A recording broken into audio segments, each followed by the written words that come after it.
Ini kayak rumput kayak gini nih. M maaf saya ingin pakai Indonesia pakai emosi ya. Jadi gitu. Tajam nih kayak rumput nih. Kalau M sama N gabungan tuh bingung mana yang E, mana yang N gitu. Yang merasa segitiga apakah tepat? Apakah sama dengan saya sampaikan? Yang segitiga?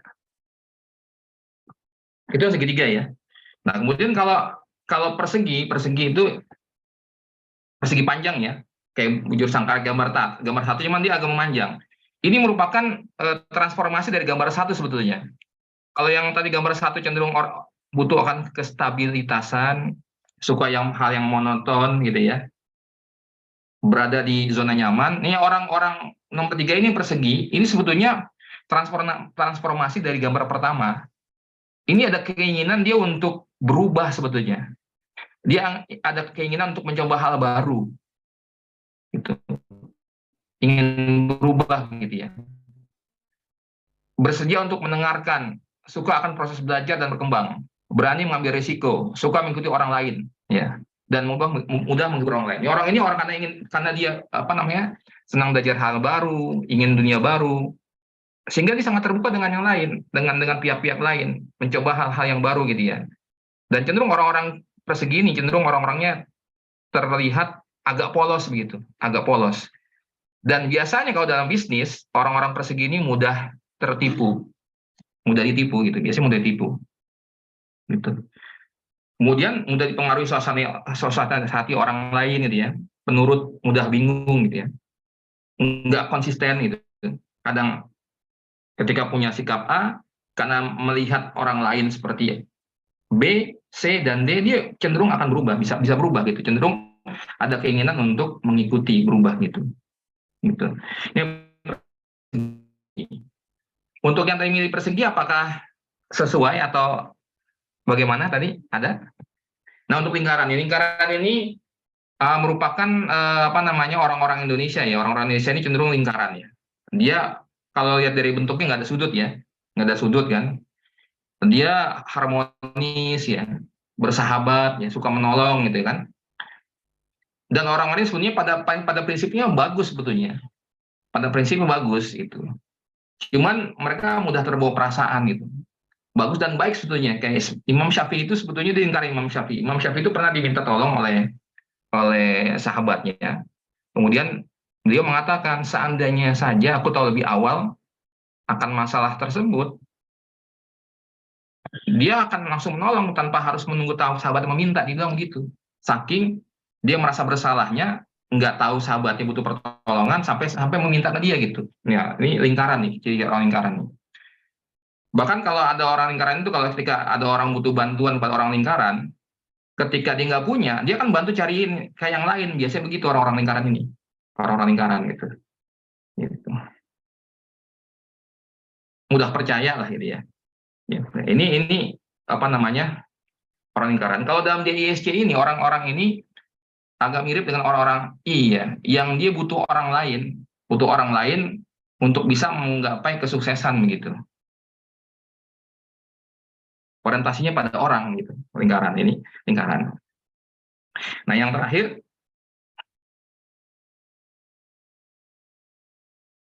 suara saya masih terdengar? Nih sinyal saya hilang lagi. Masih ya? Masih. Nah, grafik tadi ya, grafik. Ada grafik. Nah, kalau orang-orang grafik ini orang-orang yang kalau Bapak dan Ibu sekalian milih gambar 5, ada yang milih gambar 5? Coba lihat di kamarnya deh, di ruangan kerjanya, di ruang kerjanya. Itu ruang kerjanya biasanya tuh buku ada di mana, pulpen ada di mana gitu. Kemudian di kamar juga sama, di kasur bisa ada baju, di meja bisa ada piring, di kursi bisa ada macam-macam gitu ya. Sesuai. Ya, dia orang-orang yang kreatif ya, kreatif, ekspresif, imajinatif, konseptual, intuitif ya. Nggak kaku orangnya, suka berpikir hal-hal baru. Kemudian dia termasuk orang-orang yang spontan, jarang menghakimi orang lain. Nah, negatifnya tadi saya sampaikan, dia kurang teratur, berantakan, eksentrik ya. Eksentrik itu ya tadi penampilannya suka beda sendiri gitu ya. Kita tahu lah Dari sekian ada 5 orang, kita tahu mana yang orang grafik ini tahu kita gitu. Dari tampilannya tahu kita. Kadang-kadang memakai sepatunya putih, celananya coklat, bajunya merah gitu. Ini orang-orang ini biasanya apa? Beberapa di antara seperti itu, nggak malu-malu ya. Itu kemudian cenderung kurang suka pada hal-hal detail gitu. Kemudian sering semangat di awal, tetapi nggak tuntas begitu. Ini grafik nih. Nih. Ada yang grafik tadi, apakah cocok? Kenapa saya mulai dari sini, nggak mulai dari handwriting? Maksud saya begini, kalau saja, nih, kalau saja jika coretan tadi yang Bapak dan Ibu semua pilih ya, dan gambar sederhana saja bisa menggambarkan siapa kita, bagaimana dengan tulisan tangan gitu? Ini head gimana nih caranya head nih? Saya nggak ini nih jarang-jarang offline, jarang online maaf. Kalau hang bisa diulang lagi itunya, Ya. Pak. Gak apa-apa. Ya, bagaimana dengan tulisan tangan yang begitu kompleks gitu, begitu kompleks? Kalau tadi coretan saya seperti ini, bagaimana dengan gambar sederhana tadi bisa menggambarkan diri kita, bagaimana tulisan tangan begitu kompleks? Gitu. Nggak mau pindah. Nah, sekarang mohon Bapak dan Ibu sekalian, mohon bantu saya untuk menyiapkan ya, kita langsung saja materinya. Mohon bantu untuk menyiapkan kertas tanpa garis. Ada di samping kiri kanan Bapak Ibu sekalian, ambil kertas tanpa garis, kemudian pulpen ya. Pulpennya pulpen biasa, jangan yang gel.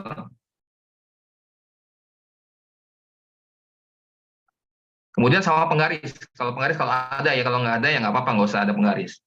Ya, kertas dan pulpen. Sudah? 1 menit kira-kira cukup untuk ambil kertas dan pulpen. Kertas tanpa garis.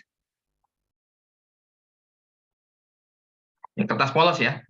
1 menit ya. Saya tunggu 1 menit.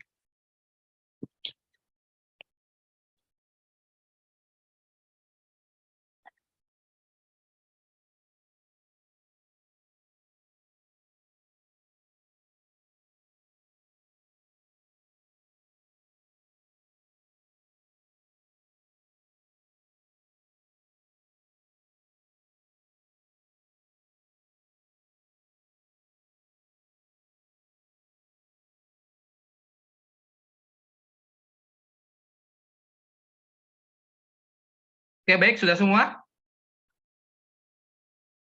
Sudah semua? Sudah, Pak Dendi. Oke, baik. Oke ya. Baik, mohon Bapak dan Ibu sekalian bantu saya untuk menulis di kertas yang tadi, yang kosong tadi aja, nggak usah hafes 4 ya, polos tanpa garis lah, ya, polos tanpa garis. Kemudian gunakan pulpen yang biasa Bapak dan Ibu pakai, bukan pulpen yang gel ya, bukan yang gel. Kemudian tulislah kalimat berupa paragraf, buat paragraf minimal 2 paragraf. Isi paragrafnya bebas. Bisa cerita tentang diri sendiri atau gambaran diri, bisa berupa perkenalan, bisa berupa impian diri dan lain-lain, dan tidak perlu dibacakan, hanya menulis saja ya. Dan tidak perlu menyalin tulisan dari kertas lain gitu ya. Jangan juga mengcopy cerita dari buku ya, tulisan di buku koran disalin, nggak usah, harus dari pikiran sendiri. Jangan juga menulis puisi atau syair lagu yang sudah dihafal ya. Nggak perlu menulis syair lagu yang sudah dihafal, yang muncul spontan dari pikiran aja. Kemudian tulislah di alas yang keras seperti meja kayu atau kaca, di akhir tulisan bikin tanda tangan. Ya mungkin bisa dimulai dari sekarang, waktunya 5 menit. Waktunya 5 menit. Masing-masing ya, waktunya 5 menit.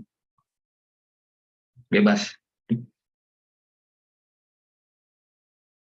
Dipersilakan menulis, waktunya mulai 5 menit dari sekarang, dipersilakan ya. Sambil saya mute dulu.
Baik, Bapak dan Ibu sekalian, sudah ya, kita lanjut ya. Nah, ini mohon disimpan dulu saja ya, disimpan dulu.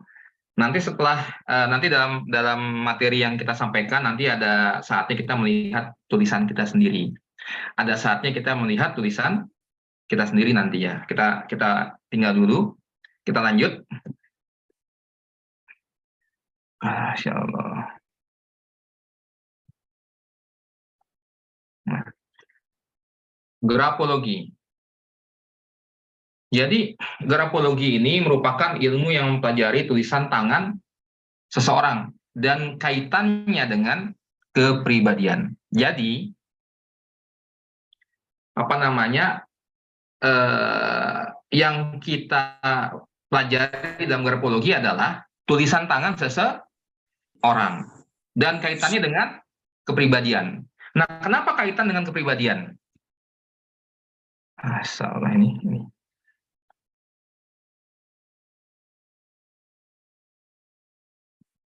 Nah, ini dimulai dari yang apa namanya ada seorang profesor yang sangat concern sekali dengan mempelajari atau menganalisa tulisan tangan ya atau grafologi ini yang bernama Dr. Eka M. Karo. Sekarang sudah jadi profesor ya, sekarang sudah jadi profesor.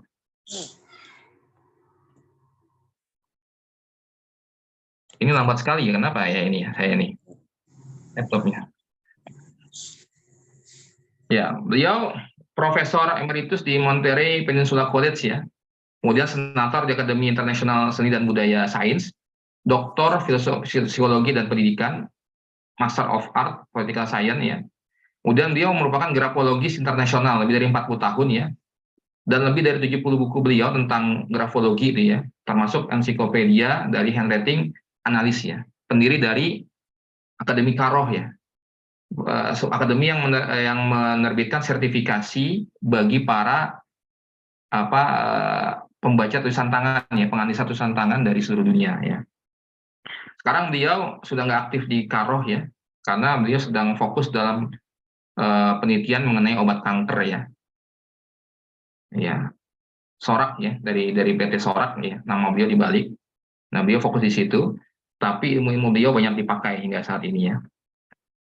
Ini kok nggak mau lanjut ya? Oh, nih. Mohon maaf agak sedikit ini nih ya, karena permasalahan jaringan jadi agak lama juga tampilnya ya. Kalau saya pencet dari tadi itu. Jadi menurut beliau, pandangan beliau, grafologi atau biasa disebut analisa tulisan tangan adalah sistem yang telah diteliti dan divalidasi dengan baik untuk menentukan kepribadian seseorang dengan mempelajari coretan pada tulisan tangannya. Karena setiap pikiran manusia menurut beliau mengandung perpaduan karakter yang unik dan sangat kompleks.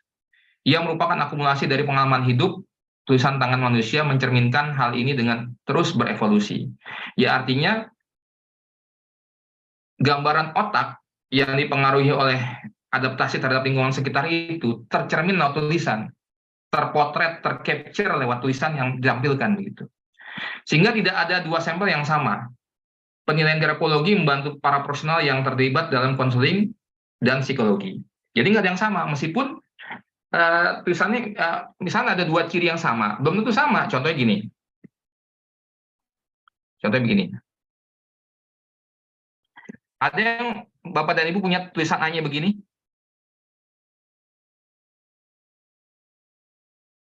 A-nya begini ada? Terbuka A-nya, nggak tertutup? Kan ada juga yang tertutup ya? Tertutup. Ada ya? Nah, ini artinya nih kalau A begini ya terbuka, itu artinya dia talkative. Talkative artinya dia suka bicara. Betul, Bu? Suka ngomong. Betul? Yang tulisannya A terbuka, dia suka sekali berbicara. Ya. Ini nggak tidak terkait dengan orang itu ekstrovert atau introvert, enggak ya. Tapi suka bicara. Suka bicara. Nah, kemudian ciri yang sama yang terbuka itu memiliki kepribadian sama. Suara saya masih jelas? Dari tadi di komputer saya muncul internet nggak stabil gitu. Jelas ya? Kalau Jelas, suara Pak. Kalau nggak jelas ya, kalau Pak nggak, Dendi. alhamdulillah. Kalau nggak jelas, Iya, mohon informasikan ya. lanjut. Jelas Pak, Ya, jelas. apakah sama semua orang? Ya, apakah sama semua orang yang ini? Nggak sama ya, nggak sama. Meskipun dia A-nya kayak gini semua nggak sama. Baik, Pak Dendi. Oke, hanya ketutup. Ya. Kemudian kita akan lihat tanda tulisan lain, misalkan gini, ada huruf E.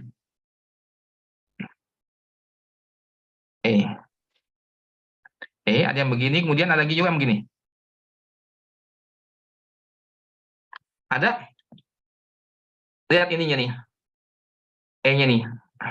Gimana ya? Ini saya nulis pakai mouse agak susah dikit. Itu E, ada juga yang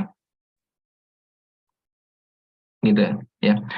E-nya ini kalau A tokatif begini, jika dia bertemu dengan E yang terbuka gini, yang lebar begini nih, lebar, yang ini nih.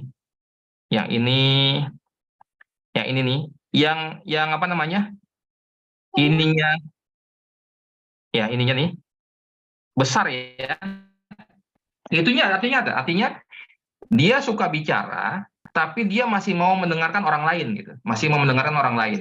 Tetapi kalau ada seseorang yang A-nya begini, talkative, dia suka ngomong nih, tapi E-nya kecil begini nih. Kecil begini nih. Bahkan ada yang cenderung hampir nggak kelihatan nih. Tuh gitu, E-nya. Gitu tuh. Yang gini ya, yang kecil ya, yang bulatannya tuh kecil ya. Itu artinya dia suka bicara, tetapi dia sulit untuk mendengar orang lain. Nggak mau dengar orang lain dia. Gitu. Ini dari charter ini aja A dan E saja berbeda gitu. Nggak sama gitu. Ini baru satu huruf saja. A dan E, 2 huruf ya. Belum lagi huruf-huruf yang lain. Huruf G, huruf J, huruf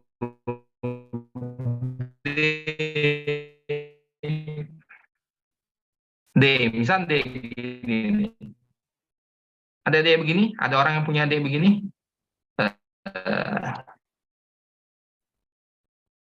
Ada yang punya huruf D begini? Nah, yang bawahnya gini nih, bawahnya segitiga gini nih, V terbalik.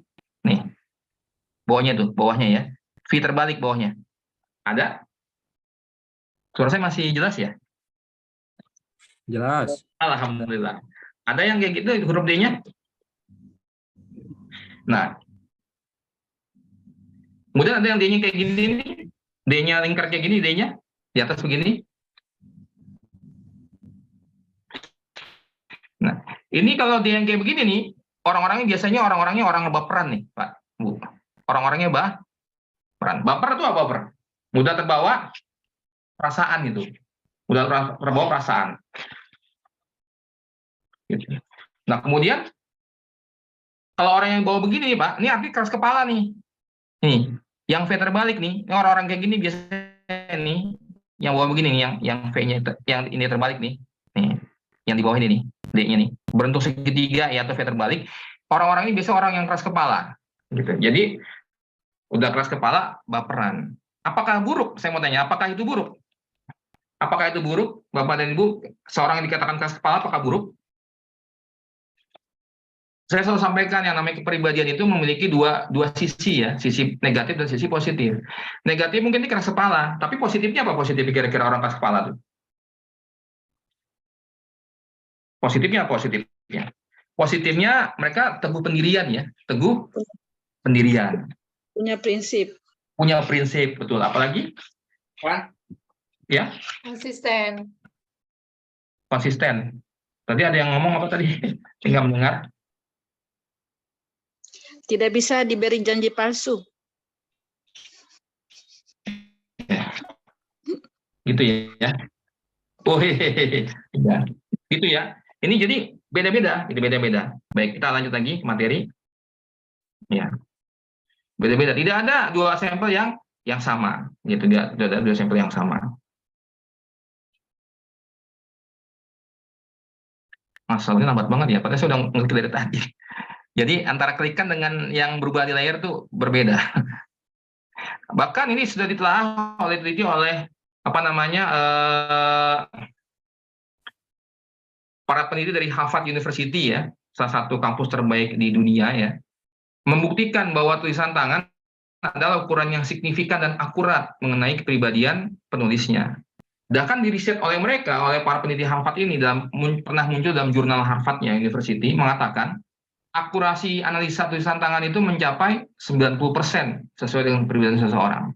Dan 10% yang tidak akurat ini bukan karena alat ukurnya salah, bukan, tetapi biasanya kesalahannya ada pada penganalisanya, yang dia kurang tepat dalam menganalisa, gitu. Kemudian dari pengalaman para grafologis, orang-orang yang memang profesional melakukan analisa tulisan tangan, kesaksian para klien memberikan pernyataan akurasi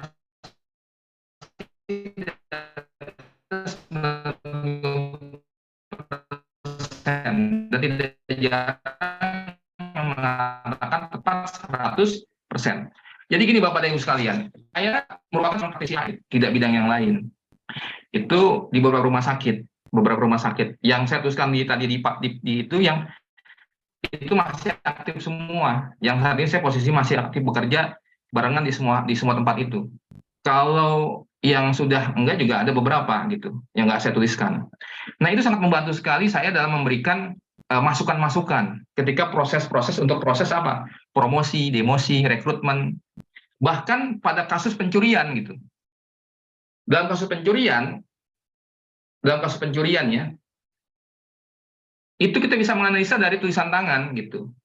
Misalkan kita lihat dari CCTV nih, dari kejadian sebelum kejadian ada 5 orang yang lewat, dan sampai pagi nggak ada lagi yang lewat selain 5 orang itu. Maka 5 orang itu jadi terdakwa kan? Bukan terdakwa, apa namanya? Kandidat terdakwa, benar ya? Ya. Yang dicurigai sebagai pelaku pencurian.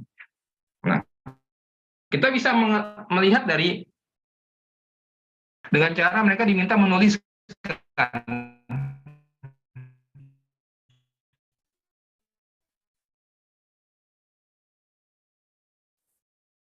antara jam sekian sampai jam sekian pada saat di video tersebut mereka melakukan aktivitas, dan biasanya pada saat mendekati jam itu terjadi perubahan gaya tulisan yang signifikan.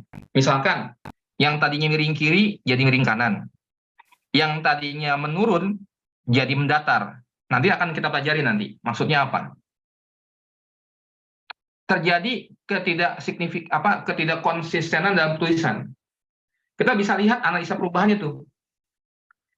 Semakin dia mendekati jam kejadian, ketika dia memberikan tulisan itu, akan kelihatan perubahannya.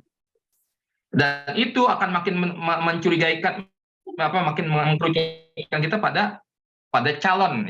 Ya.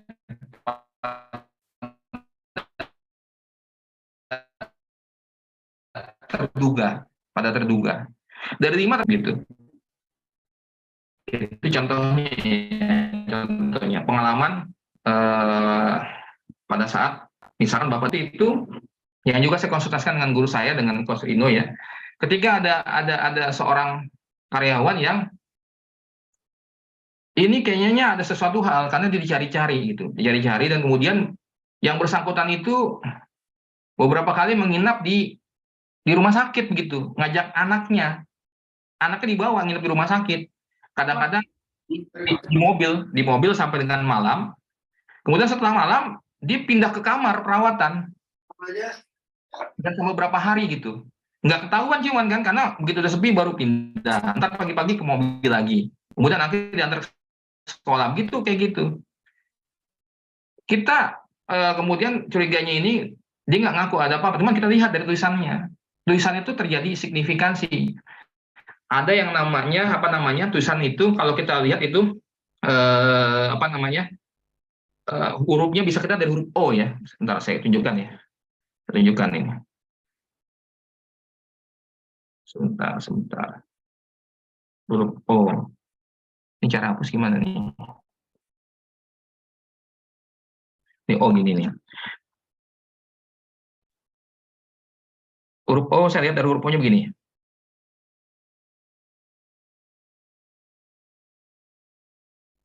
Gitu. Kemudian ada yang gini, O-nya nih Bu, Bapak Ibu sekalian nih, O-nya nih. Kalau disambung begini, kalau disambung begini, kalau disambung.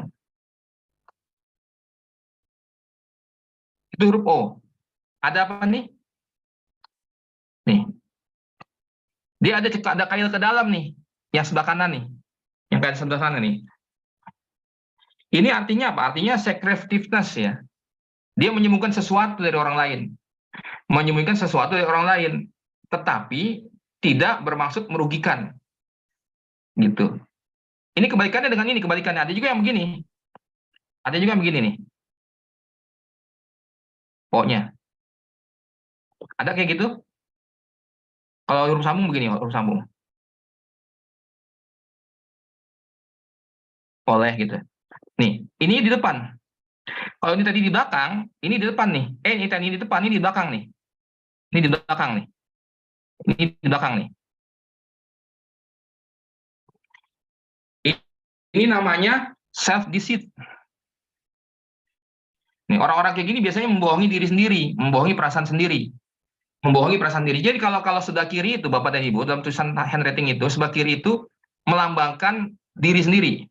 Sebelah kanan itu orang lain gitu. Ketika dia membuat kayak seperti ini, dia hendak menutupi sesuatu dari orang lain itu. Hendak menutupi sesuatu dari orang lain tapi tidak merugikan begitu. Kalau ini yang di bawahnya nih, dia itu membohongi diri sendiri, self deceit. Nah, saya temukan dalam seorang perawat tersebut tulisan kayak begini nih. Kayak begini tulisan ini. Banyak sekali. Dan saya tahu masalahnya mulai kapan. Dari mana? Saya konsultasikan dengan pelatih saya dan sepakat seperti itu. Dan ini dimulai, tulisan ini berubah sejak kurang lebih 2 bulanan pada saat saya temukan tulisan ini gitu. Terjadi perubahan tulisan. Maka pada saat itulah itu ada kasus dia. Kita telusur kasusnya, tapi nggak mau cerita. Dan kita tahu akhirnya kasus itu apa? Terkait dengan keluarga ya. Terkait dengan keluarga. Kan kita bingung nih, orang kok banyak ada yang mencari pakai pakaian TNI gitu kan. Kenapa? Tadi awal kita kira debt collector, ternyata bukan, memang keluarga. Ada perseteruan keluarga. Dan dia nggak ingin orang lain tahu. Tapi kita tahu bermulanya pas kapan itu, dari tahun dari mana? Dari mulai berubahnya tulisan ini gitu. Ini real ya yang saya ini. Ini sangat membantu sekali sebetulnya dalam kita melakukan proses-proses konseling dan yang lainnya gitu. Baik lagi.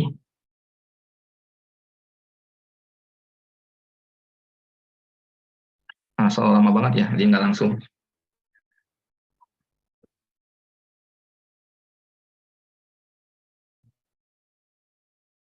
Nah, jadi Bapak dan sekalian, tulisan tangan merupakan hasil kerja otak sebetulnya. Bukan, jadi tulisan tangan itu, tulisan tangan merupakan produk dari otak, hasil kerja dari otak, bukan produk dari tangan.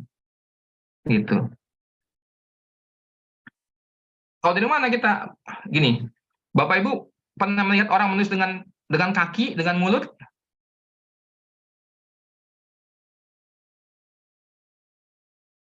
Jadi bila seseorang dia terluka, kecelakaan, kemudian dia tidak bisa lagi menulis dengan tangannya, maka digantikan dengan kakinya.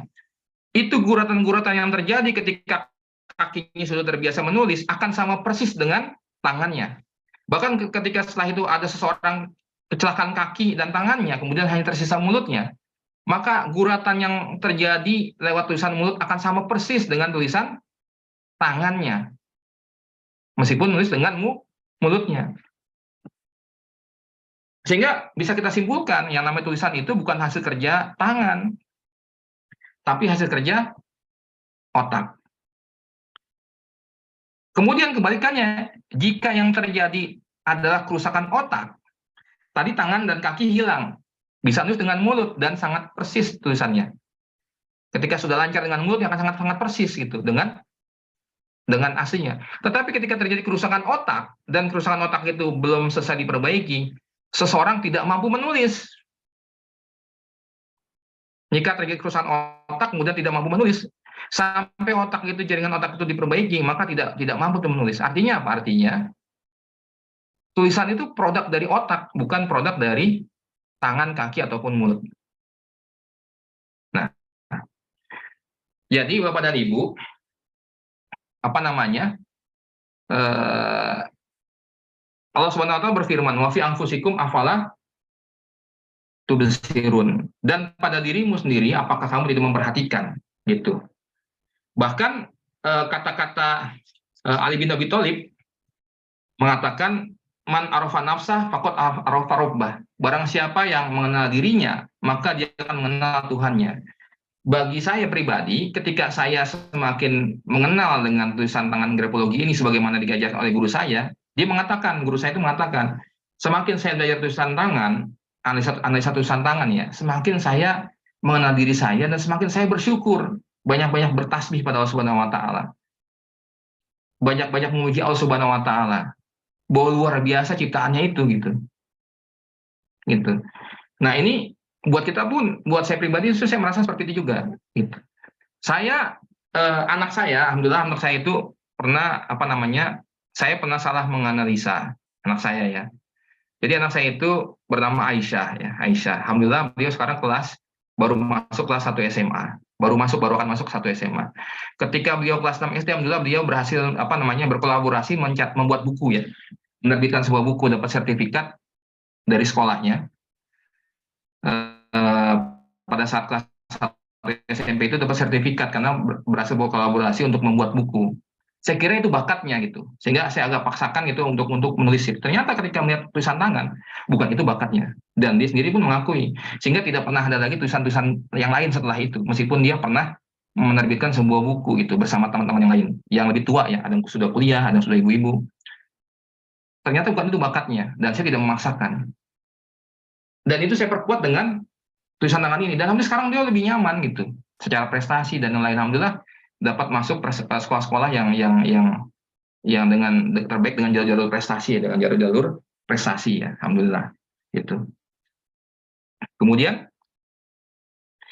dalam handwriting analysis kita bisa melihat ada 10 hal ini dari respon seseorang ya, kemudian pola pikirnya, kemudian konsep dirinya, tujuannya, produktivitasnya, interpersonal skill-nya, kemampuan interpersonalnya, kemampuan komunikasinya, minat dan bakatnya nih, yang saya lihat untuk anak saya ini yang 8 ini, nomor 8, minat dan bakat ya. Kemudian ketakutan dan kecemasan dia, fear and anxiety, itu ketakutan, kecemasan, sama defense mechanism dia ya, artinya pola pertahanan diri dia. Gitu. Ini akan terlihat dari analisa tulisan tangan. Yang ini bisa membawa kita menjadi seseorang yang memiliki kapasitas yang luar biasa kalau kita terapkan pada diri kita, gitu. Nah, ini saya lakukan. Saya pernah dalam kondisi terpuruk ya. Mungkin kalau ada yang mengenal saya dari dulu, sudah lama mengenal saya pernah dalam kondisi terpuruk. Pernah dikejar-kejar orang, pernah gitu.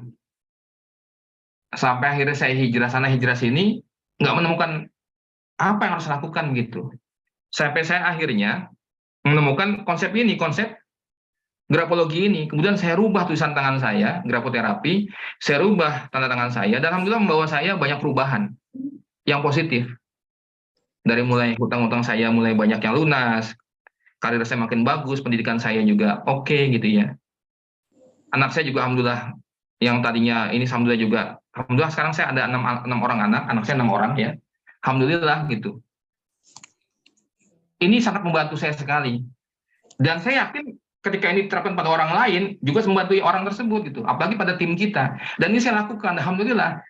Kenapa kami ya bisa melakukan pekerjaan secara ganda, bukan hanya 2 tempat, 3 tempat, 4 tempat. Semua yang tadi tampilkan profil saya itu semuanya itu saya masih aktif kerja di semua tempat itu.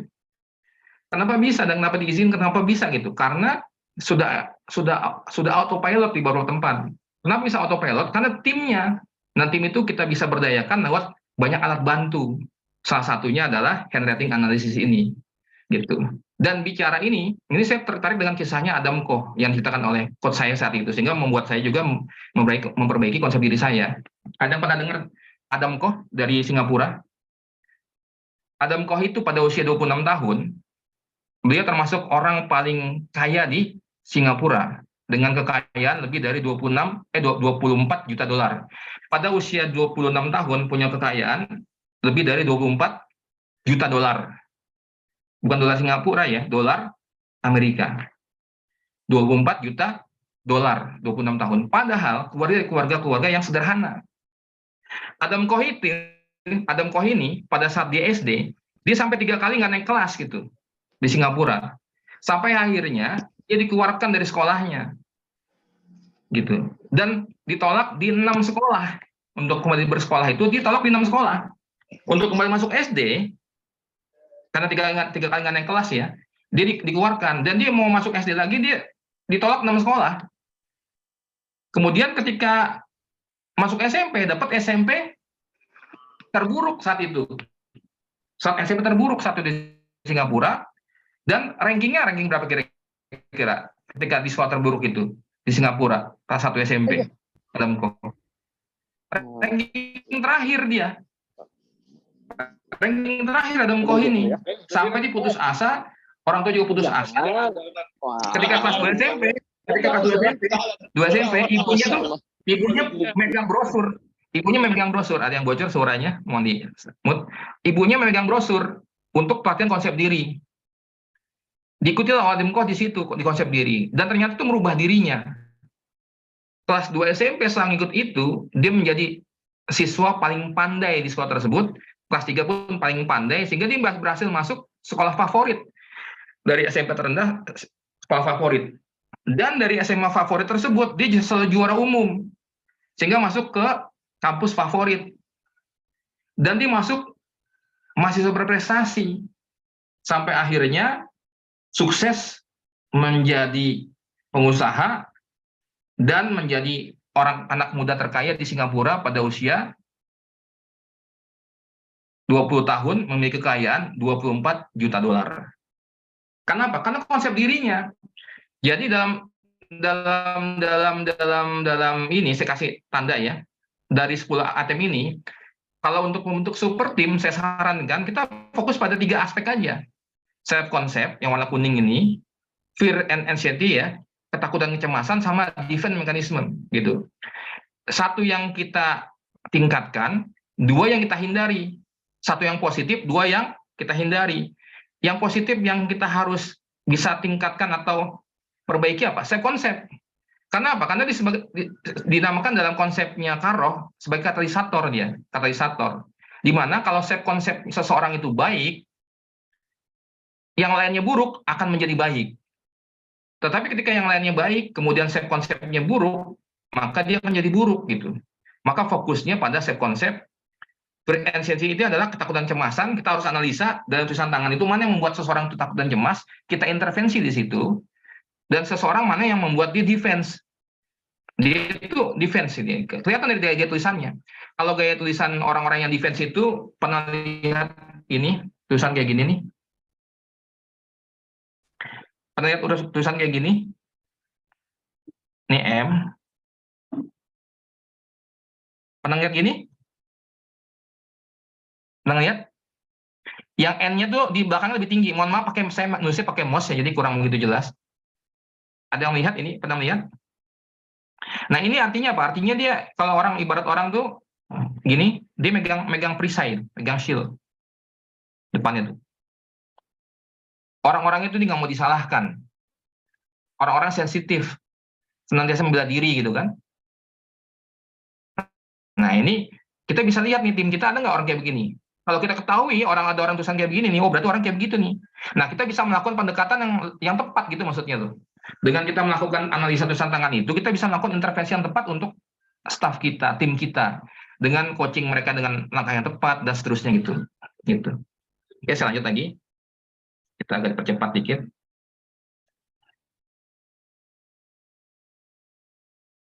Nah, terkait dengan ini, mungkin ada yang mengatakan, oh kita kok gini, sama aja kita, ini dalam Islam diperbolehkan nggak ya? Halal nggak nih? Jangan-jangan kita syirik lagi. Enggak, ini murni ilmu ya. Ilmu yang memang diteliti itu. Bukan pakai perdukunan, bukan. Dan selain kaidah ya, al aslu fil uqud wal muamalah al ibahah hatta yadurhu ila al hurmihi. Jadi hukum dari asal segala sesuatu itu adalah mubah, diperbolehkan sampai ada dalil yang melarangnya, mengharamkannya gitu. Dan saya mengambil kaidah ini untuk sepertinya ini baik gitu. Dan saya pribadi yang namanya merubah karyawan ke arah lebih baik itu suatu hal yang kewajiban, yang wajib gitu. Dan bagi saya bisa melihat itu, bisa mengetahui itu dengan alat bantu ini, maka alat bantu itu buat saya penting. Jadi wajib bagi saya untuk menguasai itu. Malah yatimu wajib bila bihi fahuwa wajib. Ini kaidahnya ya. Baik. Nah, ini ya. Oke. Ini saya lewat. Sekarang silakan Bapak dan Ibu sekalian, bisa dilihat tulisan tangan masing-masing.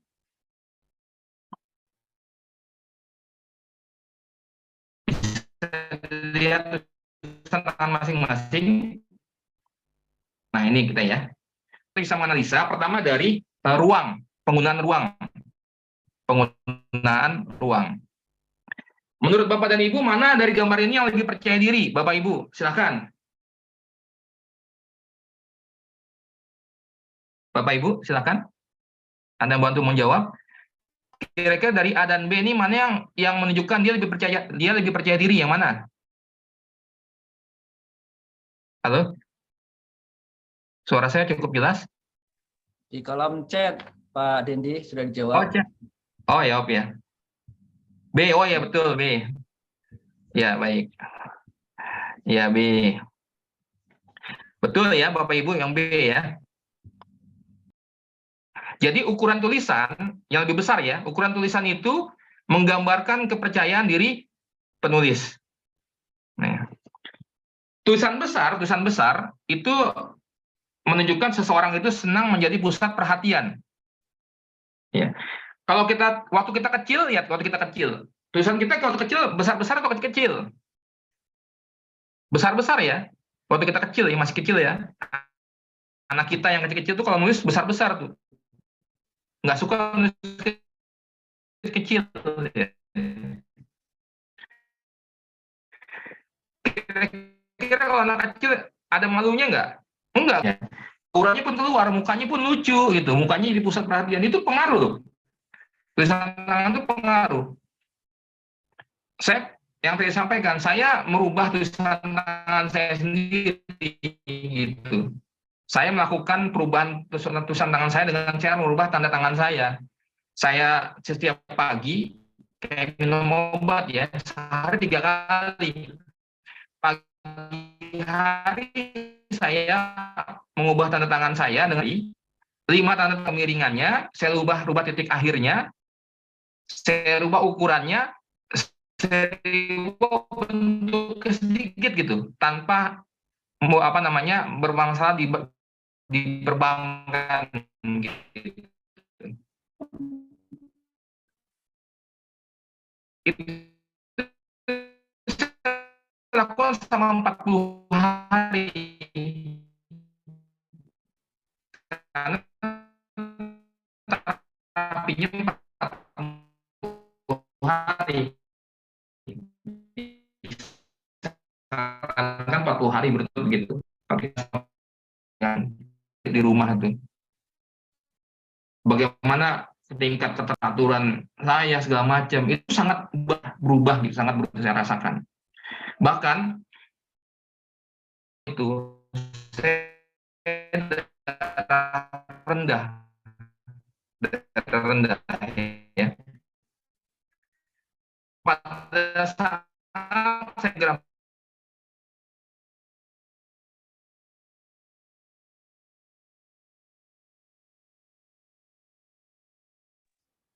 Suaranya hilang Pak Dendi.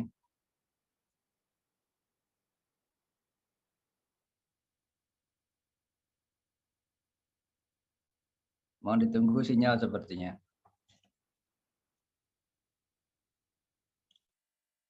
Ini kasihkan mendengarkan dari presenter ya, narasumber. Udah 17:18. Habis ini insya Allah kita coba buka seksi tanya jawab. Kami usulkan insya Allah nanti di bulan depan, karena ini juga cukup itu ya, urgensi ya lah bagi kita manajemen ataupun pemilik perusahaan otomatis sangat kita perlukan untuk mengetahui karyawan-karyawan kita lah ya. Insya Allah akan kita ikhtiarkan di bulan depan, akan kita lakukan kembali nanti insya Allah. Mohon ditunggu untuk Pak Dendi biar bisa masuk kembali. Ya, gimana? Assalamualaikum. Oh, sudah? Mangga Pak Dendi. Tadi sempat itu Pak Dendi, sempat kayaknya terputus suaranya. Iya. Jadi Bapak dan Ibu, tadi saya sampaikan ya. Kelihatan sekarang udah lagi kelihatan gambarnya? Pak Dendi, Ya, kelihatan. terasa waktunya udah 17.20 ya kurang lebih ya. Iya. Nah, Ya benar, saya percepat ya. Kelihatan Pak? Kelihatan Pak? silakan. Kelihatan gambarnya? Kelihatan. Nah, siapa yang kira-kira lebih dekat dengan orang lain? Yang A. Yang A renggang-renggang, yang B dekat-dekat. Yang mana? Yang B ya. Yang B. Yang lebih dekat dengan orang lain yang B.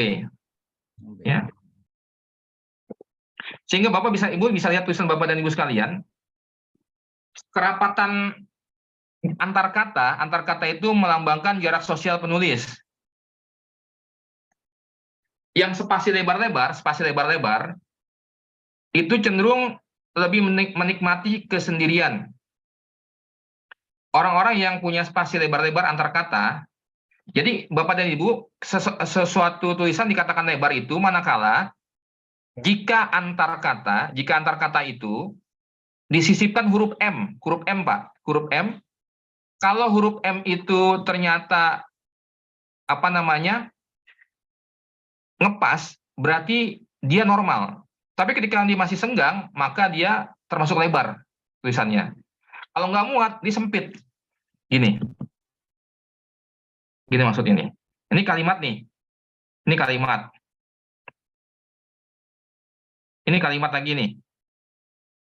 Ini kalimat. Kita sisihkan huruf M di sini. Nih, ini kalimat, ini kalimat. Maka kalau huruf M ini spasinya normal berarti. Tapi ketika begini nih, ini tulisan nih, ini tulisan. Ini tulisan juga. Nah, ini dimasukkan huruf M. Masih ada sisa nih Pak, Bapak dan Ibu sekalian, maka termasuk lebar namanya. Tapi ketika kebalikannya jika tulisan begini, ini tulisan ya. Ini tulisan, nggak muat dimasukin huruf M, nggak muat. Loh, nggak muat. Maka termasuk sempit. Ini termasuk sempit. Jarak antar kata ya. Jarak antar kata. Maksudnya begini nih, konsentrasi itu penting. Ini kira-kira kalau ke huruf M sisa kan ya, maka ini termasuk yang lebar spasinya. Nah, orang-orang yang spasi lebar ini cenderung lebih menikmati kesendirian. Dan ketika dia banyak berinteraksi dengan orang, itu kan membuat dia lelah. Jadi kalau Bapak dan Ibu punya tim yang dia bagian customer service ya, kemudian bagian marketing dan yang lain, jangan cari tulisan yang lebar-lebar seperti ini. Karena semakin dia ketemu sama orang, semakin lelah dia, semakin tidak menikmati dia. Gitu. Karena buat dia adalah sendiri. Ketika orang-orang yang lebar-lebar ini, ketika dia butuh energi, di kecapean, dia letih, dia itu jumut ya, bosan, maka dia akan pergi sendiri, dia mengurung diri di kamar, mendengarkan musik, tilawah. Ya artinya sendirilah ya. Dia pergi ke gunung sendirian, ya, menikmati kesendirian. Ini lebar-lebar nih. Tapi orang-orang yang spasi lebar ini tidak tergantung pada orang lain dalam mengambil keputusan. Jadi kalau mau punya staf keuangan, salah satu cirinya, salah satu yang begini bagus yang lebar-lebar begini. Ya, tapi bukan satu tanda aja ya. Kita perlu tambahkan dengan yang lain nanti, gitu. Nah, ini spasi sempit nih. Spasi sempit kita lihat nih. Kalau kita masukkan huruf M itu nabrak-nabrak.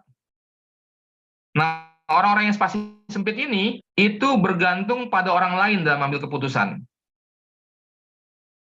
Dan dia memiliki kebutuhan yang besar untuk berinteraksi dengan orang lain. Gitu. marketing, kemudian customer service, ini carilah yang spasi sempit begini. Dia akan semakin banyak customer datang segala macam, dia akan semakin semangat, semakin fresh dia. Ketika dia capek, dia akan kontak temannya. Kita keluar yuk jalan, kita ngumpul yuk, kita ngopi yuk, kopi-kopi darat yuk kita yuk. Itu orang-orang yang spasinya sempit. Gitu. Kemudian, nah itu yang tadi ya. Kemudian bisa lihat Bapak Ibu sekalian bandingkan dengan tulisannya sendiri-sendiri ya. Kira-kira bagaimana tulisan Bapak Ibu sekalian. Nah sekarang saya tanya lagi. Dari gambar ini kira-kira siapa yang memendam perasaannya? Yang memendam perasaan yang mana? Ya. Yang A ya. Nah, ini kemiringan ini lebih menggambarkan responsivitas dari penulis. Responnya. Orang yang miring ke kiri, seperti orang berdiri itu, seperti ibaratnya bersandar ke tembok gitu. Dia itu tidak spontan dalam merespon masalah. Ada hambatan emosi dia. Yang miring ke kiri ya. Kiri itu ibaratkan masa lalu lah. Dia itu nggak spontan, karena dia biasanya punya kenangan masa lalu, trauma masa lalu gitu ya. Kemudian yang membuat dia akhirnya nggak spontan dalam merespon masalah. Ada hambatan emosi dia. Dia sulit percaya pada orang baru, tidak ekspresif, berusaha menyembunyikan perasaan. Itu orang yang miring ke kiri. Orang-orang miring ke kiri. Kemudian kalau orang-orang tegak, bagian tegak lurus. Tegak lurus ini biasanya orangnya head over heart. Artinya dia objektif dalam merespon. Bagi orang-orang yang tegak lurus ini, data merupakan hal yang penting baginya untuk mengambil keputusan. Sekarang silakan lihat tulisan Bapak dan Ibu sekalian. Masuk yang mana kira-kira? Nah, dikatakan tegak lurus atau miring dari mana ukurannya? Kalau kemiringannya itu dikatakan tegak lurus itu antara 90 sampai dengan 110 ya. Pakai busur derajat ya. 90 sampai 110. Ini maksudnya nih. Ya. Ini nggak pusing ya masih. Nih ya. Ini nih. Ini tulisan nih. Nah, ini 90 tuh begini tegak lurus nih. 110 gini 110. Tuh. Agak miring ke kanan sedikit masih termasuknya kayak gini nih, misalnya huruf B. Nah, itu masih termasuk tegak nih. 110 gitu. Ini masih termasuk tegak nih. Nah, ini jadi kalau pelatihan ini, kalau kita pelatihan biasanya saya menyediakan busur derajat.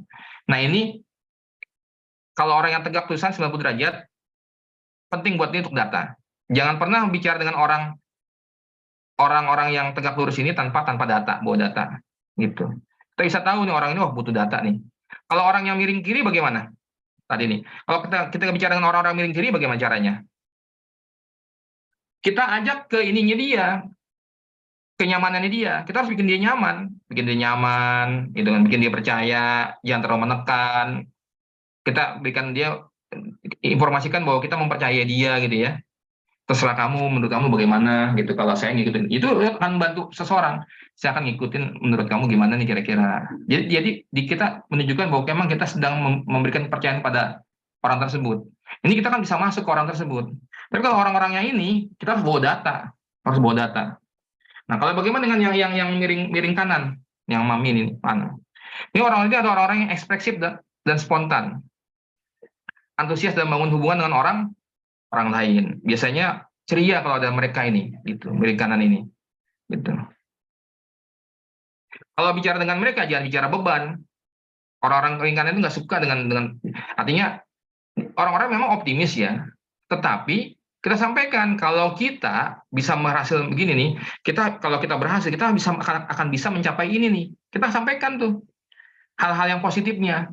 Oh, mereka akan semangat gitu, orang-orang yang miring kanan ini. Tipenya orang-orang miring kanan seperti itu. Gitu ya. Bisa kita lihat tulisan masing-masing.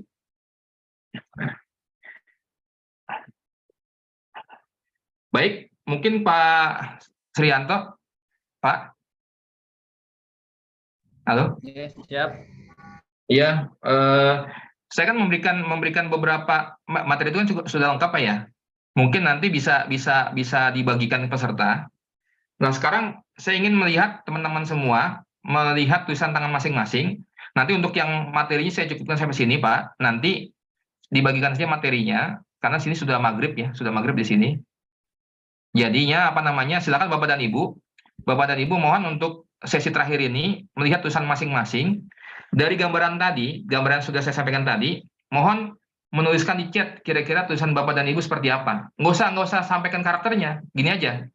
Pertama gini. Pertama apa namanya? Ukuran. Ukuran tulisan saya ukurannya besar dan kecil. Ukuran besar itu ukuran yang berapa? Kalau huruf besar itu lebih dari 1 cm.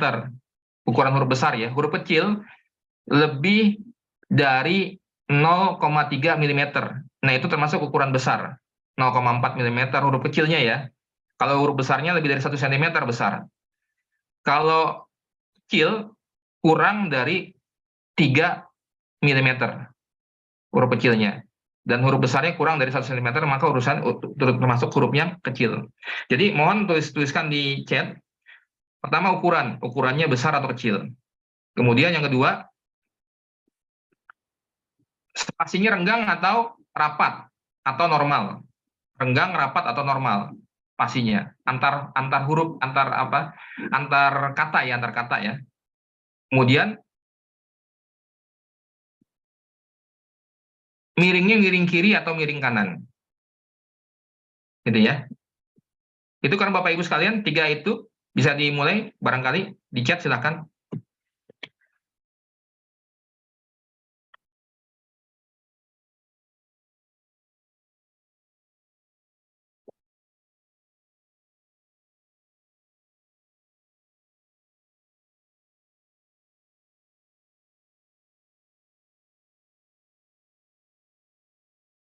Nah, ini dia nih. Pak Juli Ahmad, ukurannya besar, spasi sedang. Berarti Pak Juli Ahmad ini termasuk orang-orang yang percaya diri ya, percaya diri, gitu, percaya diri. Miring kanan artinya orang-orang yang optimis, ya. Kemudian berorientasi pada masa depan, gitu ya. Kemudian tidak takut dengan masa lalu. Gitu. Nah, ini maksud saya begitu, cara menerjemahkannya gitu. Kemudian, misalkan seperti ini nih, spasi renggang, ukuran kecil ya. Spasi renggang berarti Ibu Heta Utari nih, Heta Utari. Berarti termasuk orang yang lebih suka mengerjakan sesuatu sendiri. Gitu. Kemudian tidak butuh sosial yang tinggi gitu. Tidak terlalu suka berada di keramaian. Kemudian tidak suka menjadi pusat perhatian gitu. Ukuran kecil, tulisan kecil berarti termasuk orang-orang yang tadi tidak suka menjadi perhatian, kemudian orangnya cukup detil gitu kan. Agak miring ke kanan, tapi cenderung lurus, berarti concern terhadap data gitu ya. Ini kayak gitu menerjemahkannya gitu. Kalau untuk definisinya gitu. Kalau untuk melihat, ini untuk pemula bisa melihat seperti ini untuk pemula. Nanti kita untuk expand, kita lihat huruf per huruf. Ini ada semua di bawah nanti. Untuk expand huruf per huruf, kemudian sudut per huruf, bentuk huruf, itu kan pengaruh nanti. Pengaruh gitu. Seperti huruf I. Dari huruf I kita bisa tahu seseorang yang loyal, yang setia, seorang yang suka selingkuh, kita udah tahu dari huruf I nanti. Seorang yang caper, suka mencari perhatian, itu kelihatan dari huruf I. Dari huruf T itu kita bisa melihat dari tebar ya, tebar itu garis yang tengah ya. Ada orang-orang yang suka dengan target yang tinggi, tebarnya di atas. Kalau kita bagi dua tuh garis T, yang kan suka ada yang T itu yang ada yang garis slotnya. Huruf T kan ada garis huruf T kecil tuh ya, T kecil ada garisnya tuh, satu garis kan. Kalau di tengah-tengah, maka dia cenderung orang-orang yang suka apa adanya, kemudian standar ya, sukanya pada standar. Tapi kalau kata yang T-barnya di tinggi, mendekati atas, sepertiga di atas, itu berarti suka dengan target yang tinggi. Dia suka tantangan gitu. Kalau yang di bawah, T-barnya di bawah garis tengah ya, di bawah, dia nggak suka dengan tantangan, nggak suka dengan tekanan, nggak bisa di under pressure gitu ya, nggak suka dengan target gitu. Itu huruf per huruf gitu. Huruf A, huruf huruf G yang G besar itu huruf per huruf. Nah itu untuk tahap lanjutnya. Tahap awal pada 1 jam ini, karena materi ini sebetulnya kalau kita workshopkan, kita butuh 4 kali pertemuan. Kalau saya pernah mengisi di grup ya, di grup rumah sakit yang memang kami kelola itu lebih dari 1 kali pertemuan, beberapa kali pertemuan gitu. Nah kemudian Ibu Yulia, kecil, rapat, tegak lurus. Berarti Bu Yulia ini orang yang suka berinteraksi sosial gitu. Suka interaksi, suka dengan orang. Dia butuh orang untuk sukses. Bu Yulia ini butuh orang untuk sukses. Dia butuh tim, dia nggak bisa kerja sendiri gitu. Kemudian kecil tapi nggak suka jadi perhatian dia. Tidak suka menjadi pusat perhatian, kurang percaya diri gitu. Tegak lurus berarti concern akan data. Dia perlu arahan yang jelas, instruksi yang jelas. Tanpa ada aturan jelas dia nggak berani. Itu terkait dengan ya. Itu cara melihatnya ya, cara melihatnya. Jadi nanti Bapak dan Ibu sekalian, sini ada panduannya. Bapak dan Ibu bisa melihat dan bisa menganalisa tulisannya nanti. Nah kemudian nanti usulan saya sih memang ada workshop khusus ketika Bapak dan Ibu ingin mempraktekkan ini untuk timnya, untuk tim masing-masing. Atau untuk keluarganya, gitu tadi. Untuk melihat suami saya setia nggak sih orangnya nih. Lihat aja tulisannya, bisa kok kelihatan. Wah, istri saya emosional, kenapa ya? Itu bisa kelihatan tuh, dari tulisan tuh. Dari tulisan gitu. Itu mungkin, gambarannya. Untuk tahap-tahap berikutnya, insya Allah bisa Bapak Ibu pelajari, sudah ada di materi semua. Bahkan ini bisa menjadi terapi kesehatan juga gitu. Orang-orang dengan kita belum belajar tentang zona tulisan ya. Zona tulisan itu ada zona atas, zona tengah, zona bawah. Orang-orang yang di zona atas itu cenderung punya penyakit dari mulai leher, pangkal leher ke kepala. Tapi orang-orang tulisan zona tengah itu dari mulai leher, pangkal leher ke pinggang. Sakit punggung, sakit dada, nyeri dada gitu ya. Gitu. Pundaknya ngilu gitu kan. Tapi orang-orang zona bawah cenderung sakitnya di kaki, kakinya pegel, kram, kesemutan, itu zona bawah tuh. Dan itu kalau kita merubah zona tulisan, itu kita bisa merubah kesehatan kita. Itu zona. Zona juga tuh bisa menggambarkan vitalitas. Orang dengan zona bawah itu vitalitasnya tinggi. Nggak boleh tuh dia kerja jauh-jauh selama 4 bulan, jauh dari istri, nggak boleh dia, bisa kawin lagi. Zona bawah itu nanti kita pelajari di tahap-tahap berikutnya tuh nanti. Gitu ya. Sehingga dia tahu kalau zona kayak saya nih, saya paham saya zona mana gitu kan. Seseorang misalnya ada orang lain, ada seseorang nih yang dia melihat, oh di zona bawah nih. Maka dia ketika tugas keluar kota, dia harus mencari pekerjaan yang minimal 2 minggu sekali dia harus pulang gitu. Dia harus pulang, bertemu dengan istrinya, menyalurkan hasratnya dan seterusnya gitu ya. Agar tidak terjebak pada selingkuh, zina dan seterusnya gitu. Begitupun orang-orang yang zona atas itu nggak terlalu banyak pikiran. Dia harus merilekskan gitu. Dia akan banyak susah tidur, sakit kepala gitu kan, pusing. Sakitnya di situ. Nanti bagaimana cara mengontrolnya? Nah, itu ada trik-triknya. Itu bicara masalah zona. Belum bicara lagi masalah tebal tipis tulisan. Nah, itu akan pengaruh juga tuh nanti. Letak titik. Nah, itu mungkin pengantar dari saya bahwasanya memang handwriting ini bisa pengaruh ke banyak hal. Banyak hal, bukan hanya sekedar membentuk tim yang efektif dan efisien gitu ya, tim yang super. Oh, itu sangat bisa Bapak dan Ibu semua melakukan itu semua. Karena di luar dari itu pun Bapak Ibu semua bisa melakukan dengan handwriting analis. Itu mungkin sebagai pengantar, maka saya sampaikan ini bentuknya pengantar karena harus berupa workshop sebetulnya. Kalau untuk handwriting ini harus berupa workshop, mudah-mudahan bisa kita lakukan di lain waktu. Gitu mungkin Pak Sri sebagai penutup dari saya. Terima kasih. Assalamualaikum. Waalaikumsalam warahmatullahi wabarakatuh. Sangat menarik dan sangat bermanfaat bagi kita semuanya, para sahabat pejuang yang dirahmati Allah. Insya Allah coba akan kita bicarakan kembali Pak Dendi, mohon izin kemungkinan bulan depan akan tetap kita kita agendakan barangkali ya Insya Allah ya. Nanti setelah bulan depan jika diperlukan ada pelatihan nanti akan kita akomodir. Baik. Iya Pak, betul. Ya, beberapa dari peserta ya. Beberapa kali kita